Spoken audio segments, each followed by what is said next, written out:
si pelemahan ISG di 2020. Sebelumnya kita juga udah pernah bahas sih di episode ke-7 season kedua juga.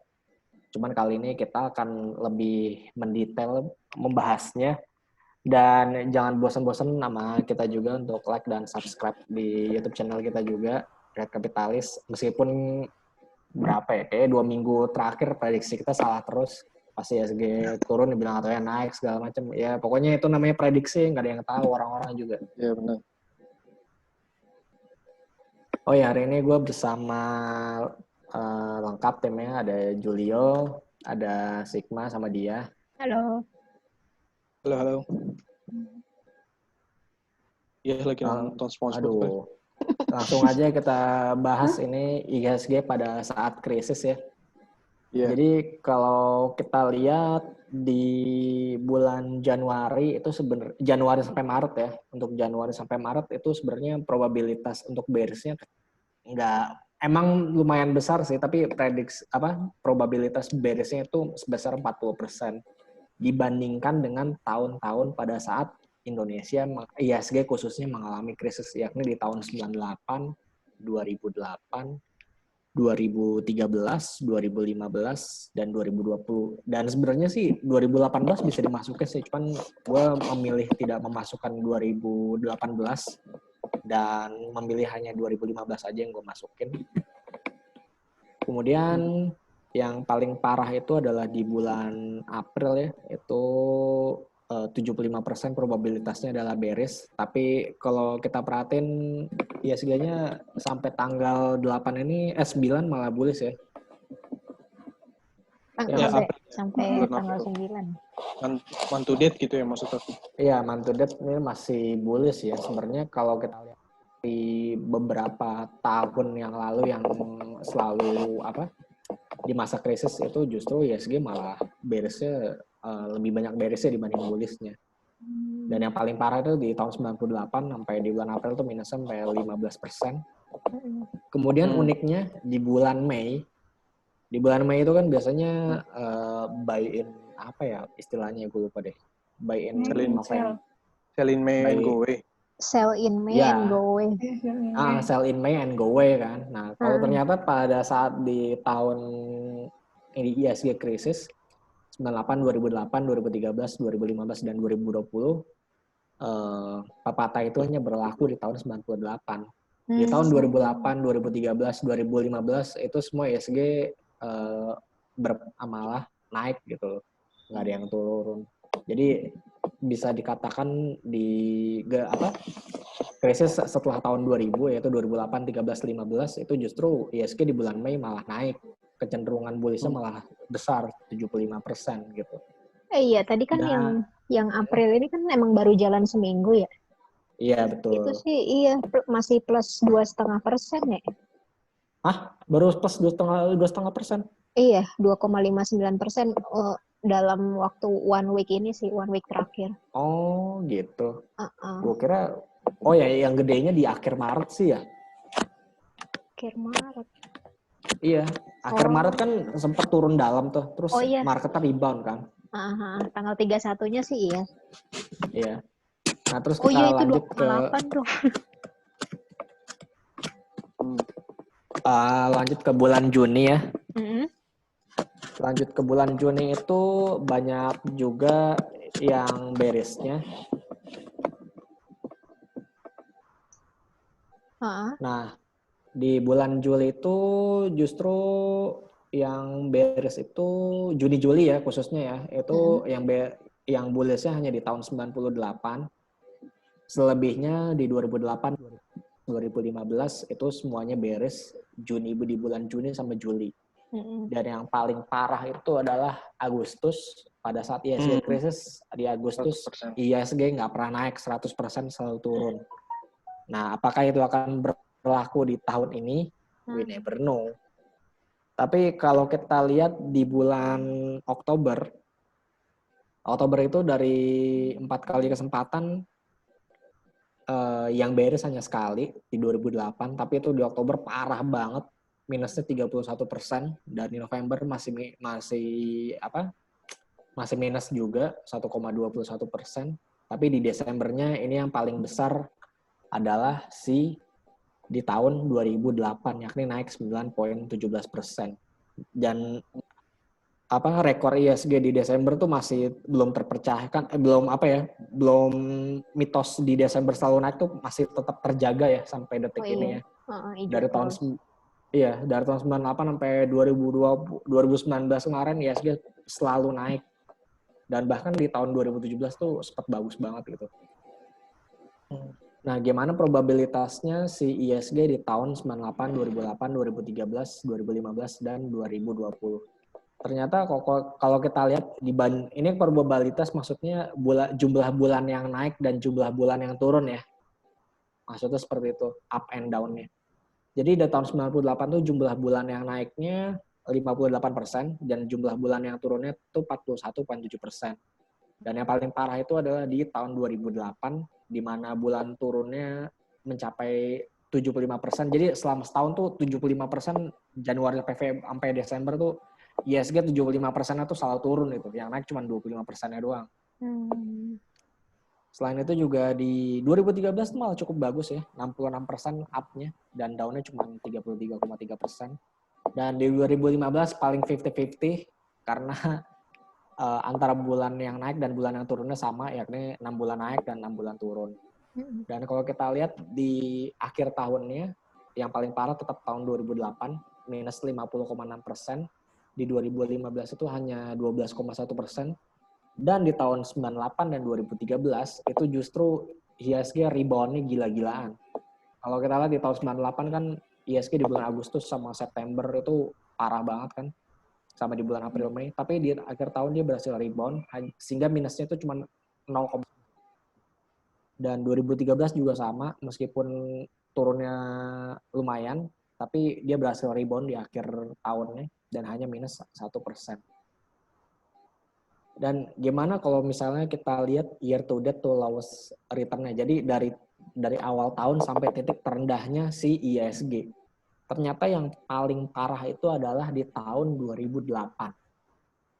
Dari awal tahun itu ISG minusnya 59,5%, sedangkan di tahun 98 itu minusnya 36,1%. Dan di 2020 year to date to lowest return-nya 37,5%. Jadi udah melampaui tahun 2015, 2013, dan bahkan melewati tahun 98. Kalau kita sampai di titik terendahnya ya, di tanggal berapa sih? 24 kalau nggak salah gitu. Dan kemudian dari titik 2008 tuh emang ini ya, masih lebih parah juga ya. Gue pikir yang 2020 ini udah ngelewatin 2008 gitu. Ini belum ada apa-apanya. Belum ya? Belum. Secara apa dulu sih kayaknya? Secara percentage. Secara statistiknya, percentage-nya. Percentage. Secara percentage-nya. Kemudian kalau kita lihat lagi highest to lowest return-nya, itu highest-nya itu 60%. Highest to dari titik tertinggi ke titik terendahnya ya. Di tahun 2008 itu minusnya 60%. Ya di tahun 2008, kemudian di tahun 98 itu 53,6%. Selanjutnya lagi-lagi 2020 itu udah lebih jelek dibandingin 2015 sama 2013.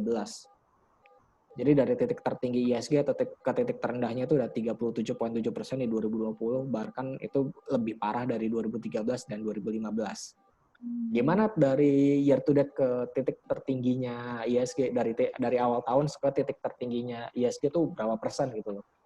Ternyata yang paling tinggi itu adalah di tahun 98, 37,9%. Yang kedua itu 2013, 20,6%. Dan yang paling kecil itu adalah tahun 2020, yakni hanya 0,4%. Jadi bisa dikatakan ISG itu di 2020 nggak sempat bullish sama sekali, jadi langsung dihajar turun aja. Oke. Nggak sempat bullish sama sekali. Iya. Sampai ya, bulan mungkin Maret ya. Karena waktu Desembernya itu udah sebenarnya Januari masih Januari juga. Januari Desember itu udah minus. Yes.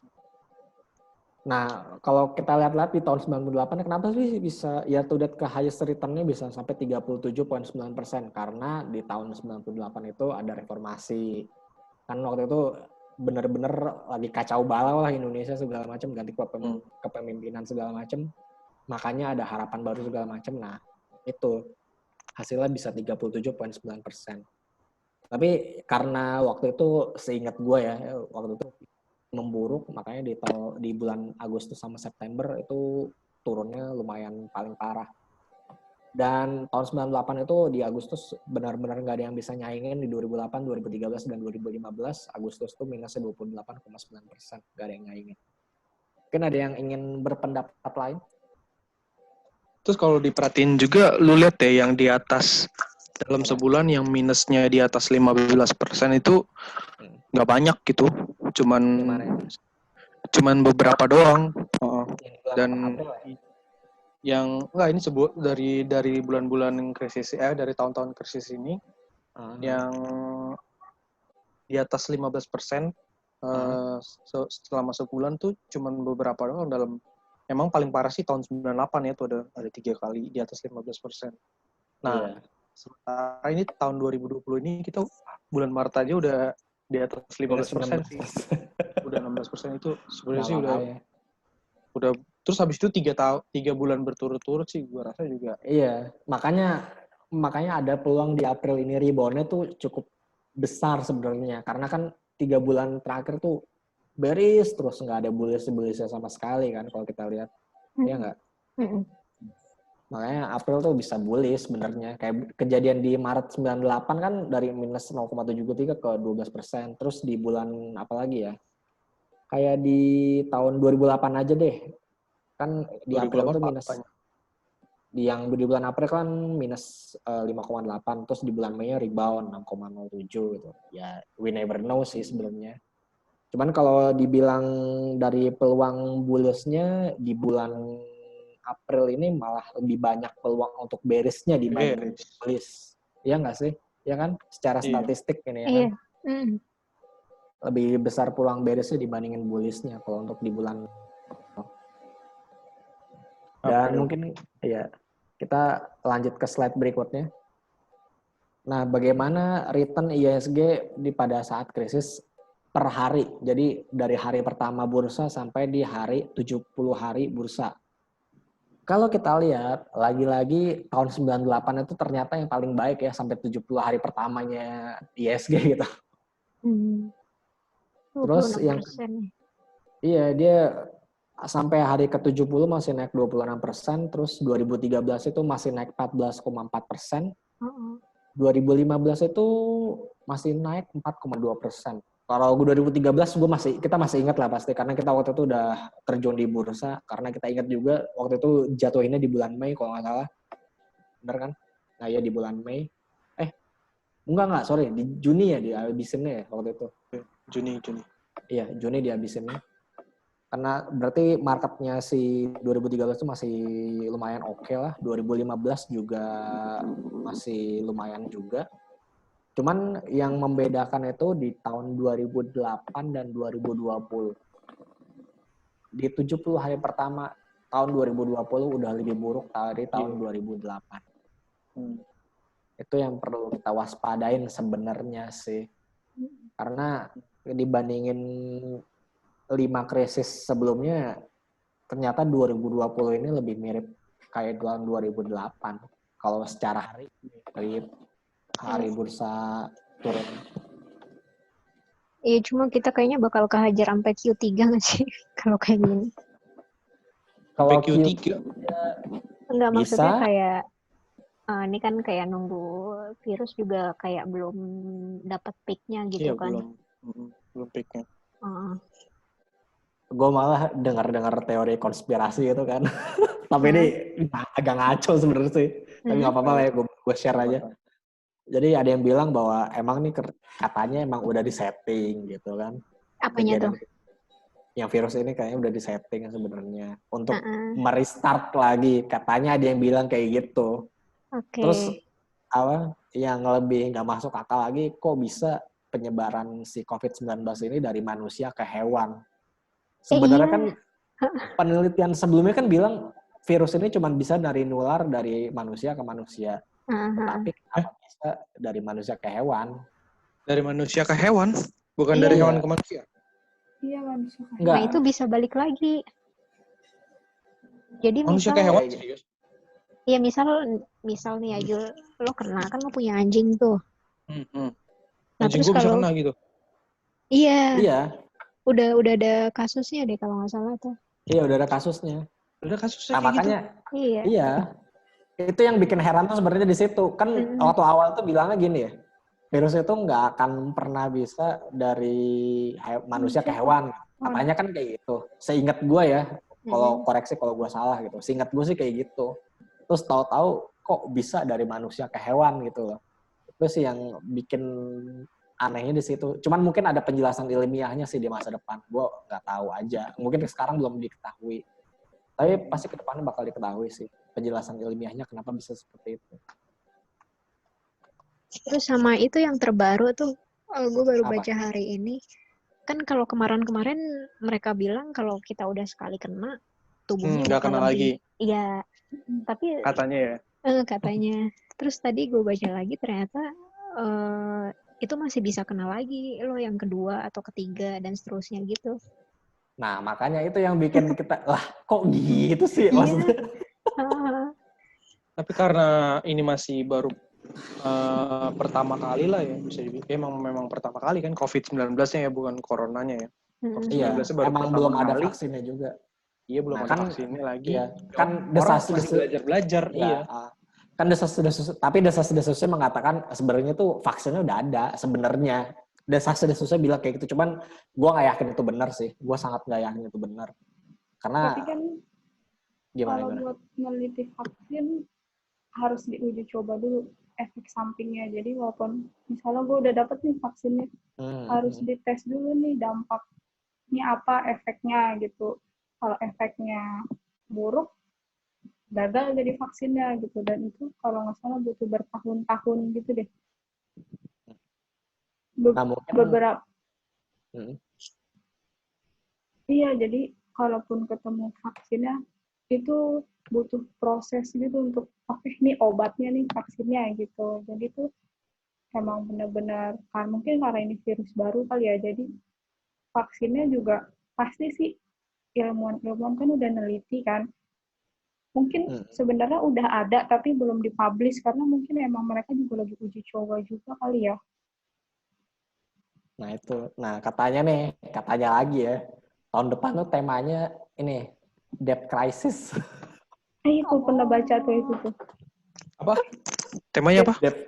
Debt crisis. Utang. Iya, krisis utang tahun depan tuh. Jadi katanya itu, entah tahun 2021 entah 2022, katanya temanya itu. Gua nggak tahu udah tuh bener apa kagak. Oh iya, kemarin tuh gue baca negara mana ya, Argen atau mana sih? Kan dia emang udah ngeluarin sovereign bond yang rate-nya lumayan gitu kan. Cuma yang lama-lama belum dibayar, terus dia ngeluarin bond lagi dengan bunga yang lumayan gitu loh. Tapi tuh masih ada aja yang beli. Jadi yang lama-lama belum kebayar, dia malah ngeluarin baru lagi gitu. Nah, sebenarnya kan kita juga udah ngeluarin tau. Iya. Ini juga baru ngeluarin kan yang buat global.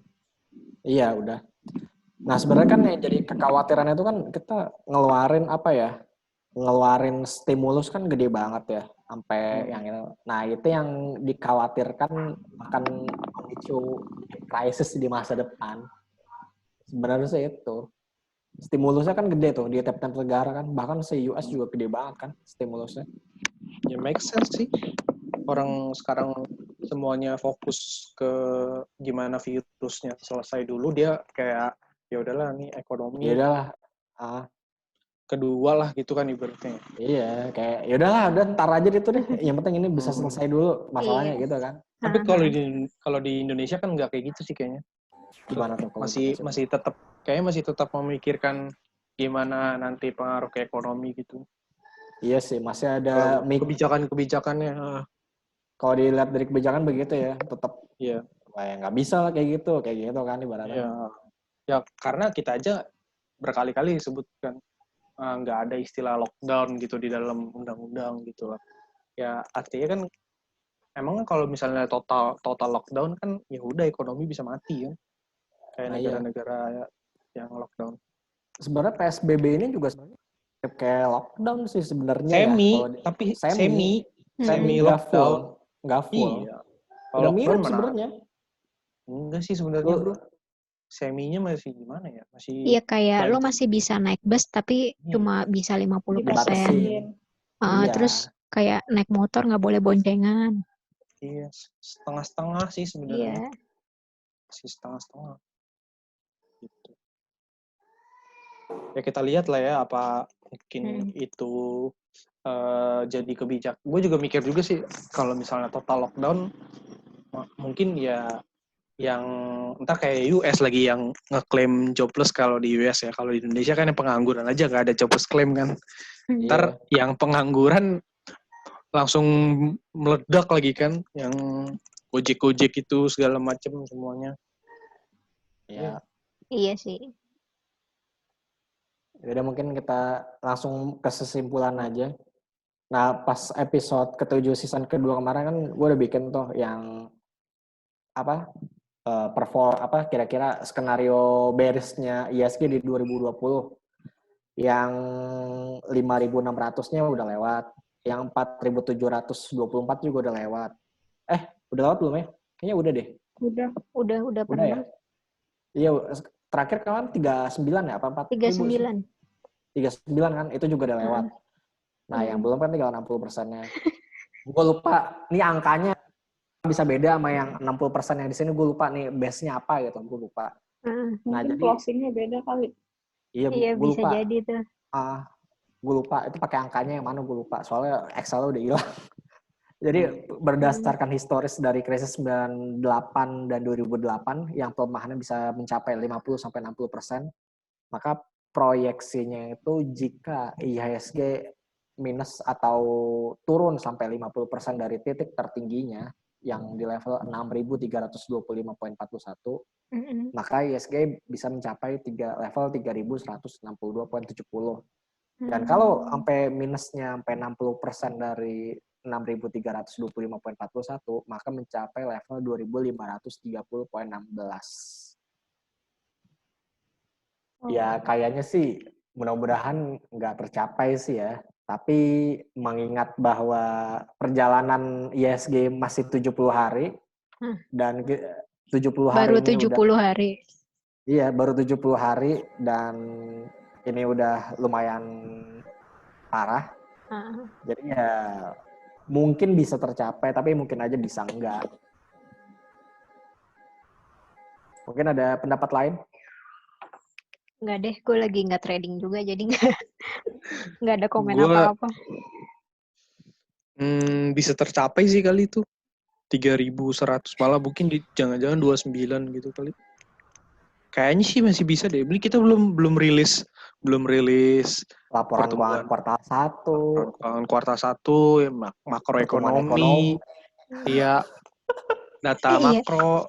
Lu tuh ada yang baca itu nggak sih? Kayaknya di Twitter tuh kemarin sempet yang yang pengusaha tuh ngasih kayak warning nih, kita cuma bisa bertahan sampai bulan Juni gitu. Juni. Iya. Gue baca tuh.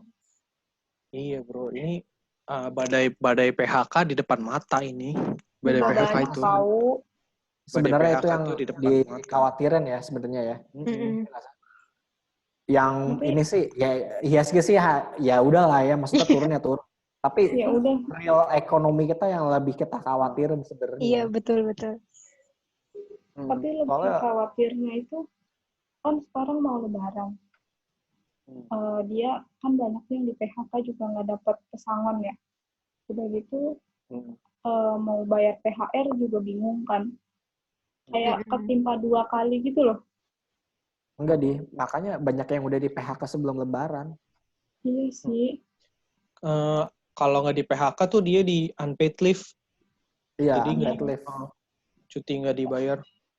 Tapi tuh kasiannya tuh gini loh.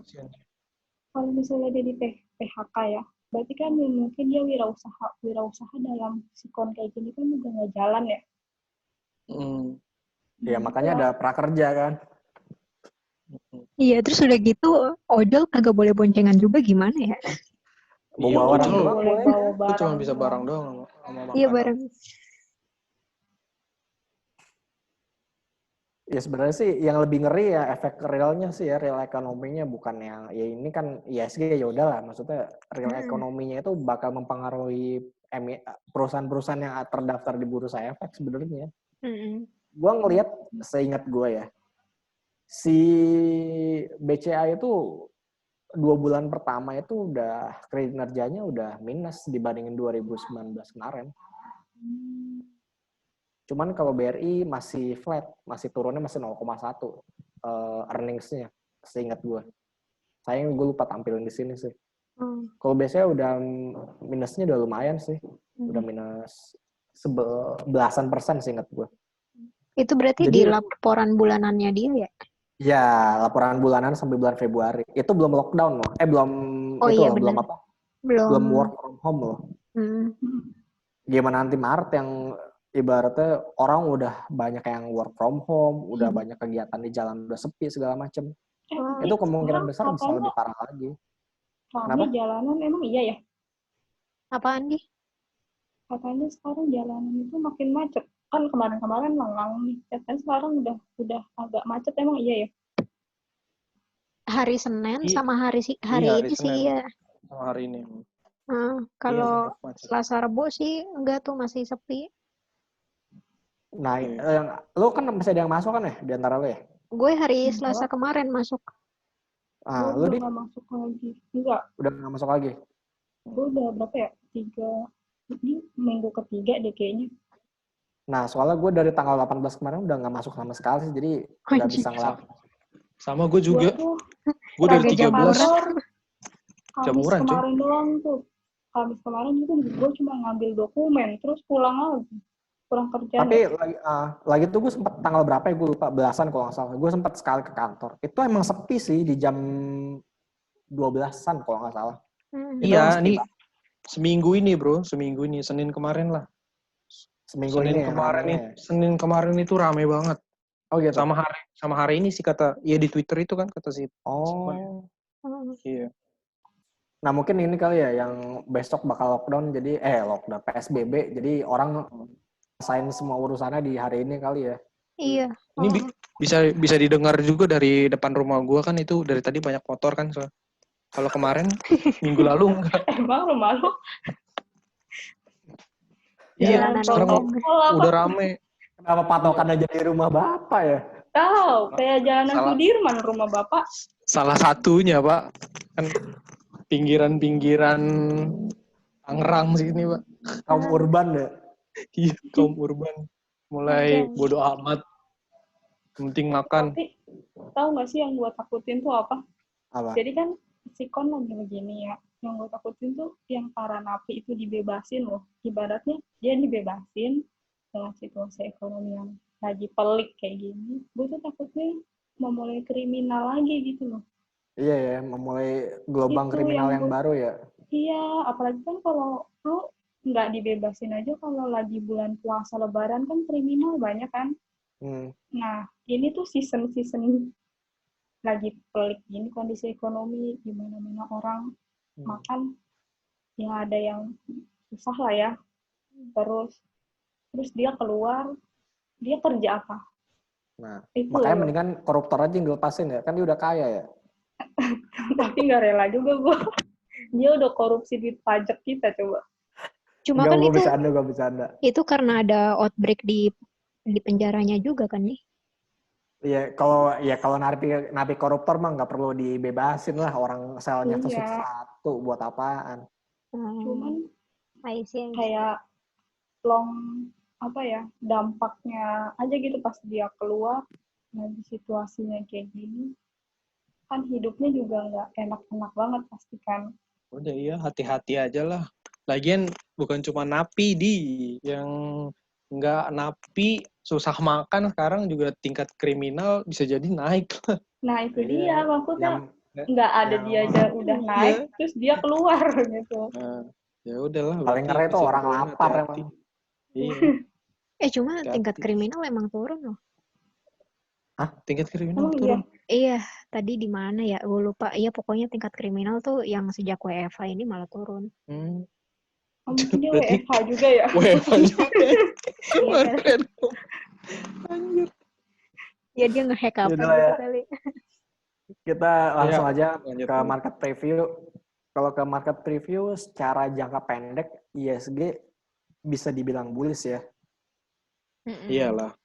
Iya, jangka pendeknya ISG memang bullish. Soalnya supportnya selalu naik dari akhir Maret ke awal ini. Di mana support terakhirnya ISG itu di 4.600-an ya. Iya, 46. Iya, 4.600. Nah, sekarang resistannya tuh kira-kira di 4.800 sampai di 5.900-an lah. Iya, berikutnya Kalau kita lihat jangka menengah ya ini gambaran chartnya seperti ini. Jadi masih supportnya di 3912 resistannya di 4976. Ya, jadi rebound jangka menengah sih ya. Iya, jangka menengah aja sih kemungkinan besar ya kalau kayak gini ceritanya. Jadi kesimpulannya gimana untuk minggu depan? Masih lanjut rebound? Semoga gua salah. Apa? Tapi kalau double bottom keren sih. Double bottom tuh turun lagi berarti ya SG-nya. Turun lagi ke 4.000-an, 3.900. 4.200 sampai 4.000 turun lagi berarti kalau lu ngarep kayak begitu. Nggak double bottom terus lanjut turun. Tapi kayaknya emang belum bullish rival gitu sih. Ya, kalau jangka pendek iya. Semoga kita salah lagi ya. Langsung naik. Tapi belum pegang barang.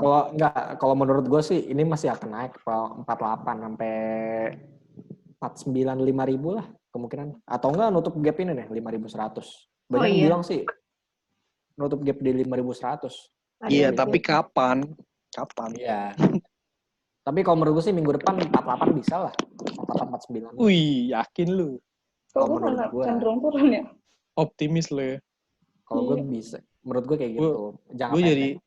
Gue jadi cenderung bikin bottom ke 39. Minggu depan. Atau bahkan minggu ini kan udah habis. Minggu depan berarti. Ini udah hari Kamis, Bu, besok libur, Bu. Iya. Senin. Minggu depan target berapa berarti? Minggu depan lu target berapa berarti? Turun lagi. Ke berapa? Ke bottom ke 39 kali. Gila lu, masa seminggu langsung dicapai. Nah, lu lihat aja nih ya. Nih, sehari itu yang tapi lah ini aja kita capainya dalam waktu berapa? Kan? 1, 2, 3. Ini harian. Ini jangka pendek. Ini kan kita capai naiknya dalam seminggu nggak sih? Enggak, 2 mingguan. 2 minggu ya. Ya, tapi kan sebenarnya turun itu kan lebih drastis daripada naik kan. Kalau naik kan lebih bertahap. Kalau turun kan jeblok aja gitu langsung. Tapi emang merasa yaudah ya kita save, kita lock jawabannya. Behok 39. Biar ada perbedaan, Pak, di sini. Nah, lu di 243. Lu 4.300. Lu Sigma? Gue masih bisa lah 48. Nah, lu 48 berarti 2 lawan 2 ya. 2 yang pesimis, 2 yang optimis. Cuman lu parah banget sih, mau ke 39 langsung ke 39. Iya. Gue sih kalau dia masih make sense, kalau dia ke 4.300 masih make sense. Itu masih mungkin. Bisa. Gue suka kecepatan sih, ekstrim. Tapi katanya lo yang bener ya. Tapi kan market unpredictable. Siapa tahu jadinya 34, Pak. Gue suka mikir lah. Sekarang apa katalisnya? Nggak ada katalis, total langsung jeblok. Nggak ada. Logikanya lu mikir gini aja. Hari kan maksimal turun berapa sih? 7%. Sehari sih 5 ya. Oh iya. Nah, taruhlah 5 aja. 5 kali 5, 25. 5 kali 5, 25. Iya sih. Ya bisa sih kalau 5 kali 5, 25. Benar. Iya. Dengan keadaan yang sekarang sih agak susah sih benar. Iya kan? Benar. Jadi lu berubah jawaban nih? Berubah jawaban jadinya. Jadi berapa? Enggak seminggu lah. Masih, 5% soalnya. Kecuali 5%. Bukan 7 ya? 7. Sehari, oh iya 5 kalau... Sahamnya 7. Kalau 5 trading half. Iya kan? Iya benar. Indeksnya 5 kan? Iya benar. Iya, half doang ya? Iya. Kan nggak bakal... Rata-rata turun 5% sehari lah. Kan gitu misalnya. dengan saham 7% sehari semua, indeks itu nggak mungkin lebih dari 5% sehari telurnya. Iya, Iya tahu. iyalah benar. Kayaknya begitu deh. Iya benar. Soalnya kan nggak pernah, lihat aja hariannya nggak pernah lewat dari 5%. Iya, Ya, emang 5, mulai bulan 5 April aja ini kan udah kayak mm. normal lagi. Nah, jadi lo targetnya berapa? Wok? Menurut fisik, Pak. Ya, gue sih sebenarnya kalau seminggu susah juga ya. Ya pokoknya Jadi turun lah. aja deh. Turun lah. Mungkin berapa? turun 10% lah. Berarti sekarang 46. 10% berarti 400 poin. 460. 42. Berarti 42 dong. 42. Ya. Ya udah. Sama kayak dia. Pak, dia 43 katanya. Gua 43. Ya udah, prediksi minggu depan gua 48 sampai 8 sampai 4 Lu kayak jadi kita main togel tahu. Iya. Kayak gitu. Sigma juga sama 4.800 sampai 4.900 ya. Gue 45 sampai 48 sih. 4.500. Kalau Sigma 4.500 sampai 4.800, Julio 4.000 berapa tadi? 200 ya. 4.200. 200. Kalau dia 4.300. Ya, lo remind aja dah nanti siapa yang benar. Abis itu kita dapat gelas. Nggak taunya salah semua. Kemana? Nggak kemana-mana, sideways. Iya, sideways katanya. Cuma 45 aja ya. Iya, bisa jadi, bro. Iya, sekarang doang 46. Iya. Yaudah, Pak. Oke, demikian untuk Rakyat Kapitalis episode ke-13. Jangan lupa follow Twitter kita di Rakyat Kapitalis. Kalau ada pertanyaan, bisa juga di rakyatkapitalis@gmail.com. Kalau kalian mau DM di Twitter, bisa juga sih sebenarnya, kita jawab juga kok. Jangan lupa untuk like dan subscribe Rakyat Kapitalis YouTube channel. Oh ya, jangan lupa dengerin podcast kita di Penyu FM. Gue Farhan, dia Sigma, dan Julio pamit undur diri. Kita akan jumpa kembali di episode berikutnya. Bye-bye. Bye. Bye.